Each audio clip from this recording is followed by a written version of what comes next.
Hey y'all, welcome back to my channel, Nail Dip Studio. My name is Tia and I am the owner of Nail Dip Studio. I am an entrepreneur and a former nail tech. If you haven't already, go over and check out my nail boutique at naildipstudio.com, where you can find a wide range of shades, liquid dip sets, and other dip products to do your nails at home. So let's jump into this video. I completed my dry manicure off camera. And basically, what a dry manicure is it's really shaping and formulating the foundation base before you actually adhere and apply your dip products.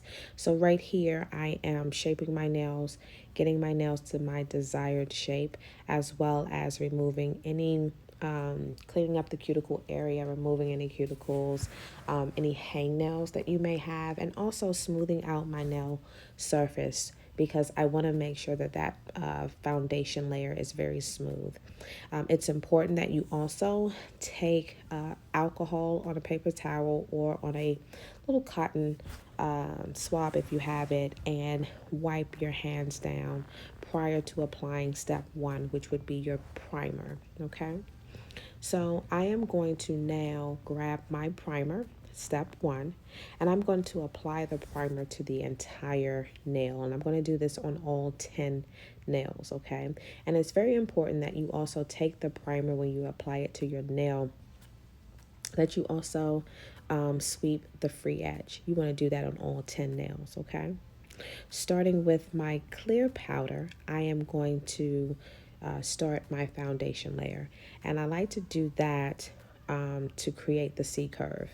Now, if you get the Finishing Essentials kit, it comes with the cuticle, dual-ended cuticle stick. And right here you see me just stirring the powder up, and that's the clear powder.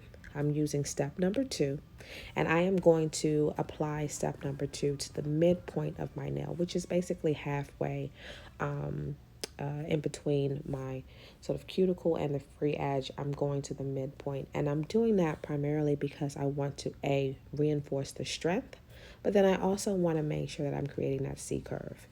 Once I insert my nail at an angle into the powder, I am going to use my other finger to tap off the powder, and you want to do that to all 10 of your nails, okay? Brush off any extra powder that you will have onto your nails, and make sure you have like a paper towel or like a small little plate, or you can use like a little dish to catch the extra powder so you don't make a mess. Still focusing and using step 2. We're going to move on to our second dip, okay?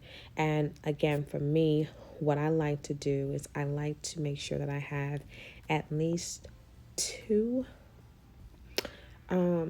reinforcement dips for strength. And I'm doing that primarily because I want to make sure that my nails aren't too weak. I don't want them too flexible. I want some flexibility, but I don't want too much flexibility. And right here, I'm showing you exactly where I'm going to be applying my second dip layer. Okay, I'm using the rim of the powder as my stabilizer, and I am applying a thin layer, but this will be the second application of powder. And I'm going to put that directly into the powder at an angle. Again, tapping off any extra powder that may be on there, avoiding the side walls and the cuticle area. And you want to do that to all 10 nails, okay? Dust off any extra powder that you may have on your nails. And then we're going to move on to our shade of the shade that I've selected for this video, and this is Bloody Mary. So if you're on the site, again, naildipstudio.com, and you're interested, this is a really, really pretty, it's a deep red. It's not a burgundy, but it's definitely a deep red. Still using step number 2, we're going to take the dual-ended cuticle pusher, and we're going to, again, stir the powder up. just to, make sure that, you move the product around a little bit. Sometimes the product can get stuck if it's in a moist, humid area. So you just want to make sure you're using something to break the powder up. And I'm using step number 2, the base. And now, again, using the rim of my container, I am going to apply the first dip of my actual color. And again, I'm going to avoid the flooding of my cuticle area. So I'm going to be really careful about where and how I place that brush near and around the cuticle and around the side walls. I am going to bring that product down. I'm going to always sweep my free edge because you want to create that seal, but I am not going to apply that base too close to my cuticle area. Okay, I'm going to dip at an angle. Once I'm finished dipping, I'm going to tap off any extra powder. And right there, you can actually see how I didn't take the powder all the way back to the cuticle area. Okay, we're going to complete this step on all 10 fingers. Okay, now I've done all 10 fingers. As you can see, I'm going to dust off any extra powder that may be there. And then I'm going to go in and apply now my second layer. And the reason that you want to make sure that, layers are based on preference. So I would strongly suggest that you have somewhere between 4 and 5 layers.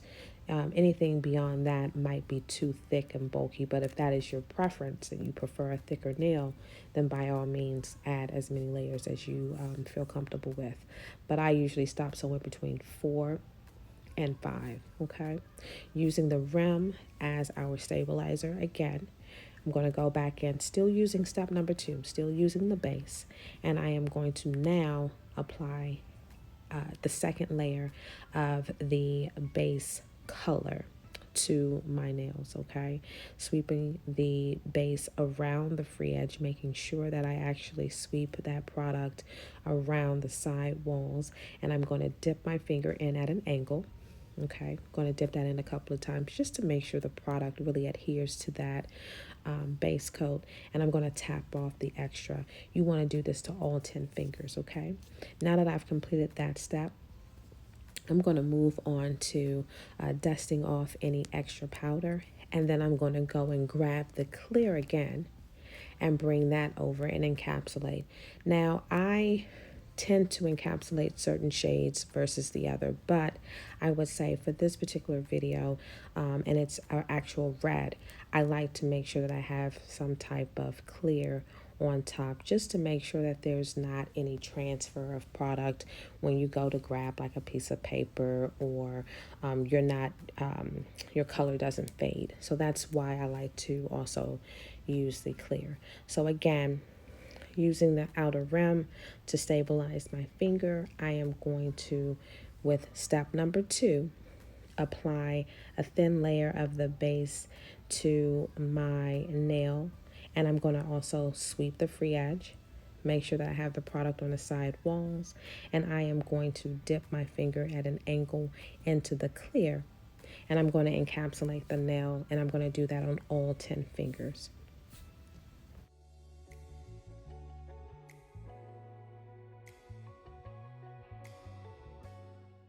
Now that I have applied the clear to all 10 fingers, I am going to dust off the extra powder, okay? And then I'm going to move on to step number 3.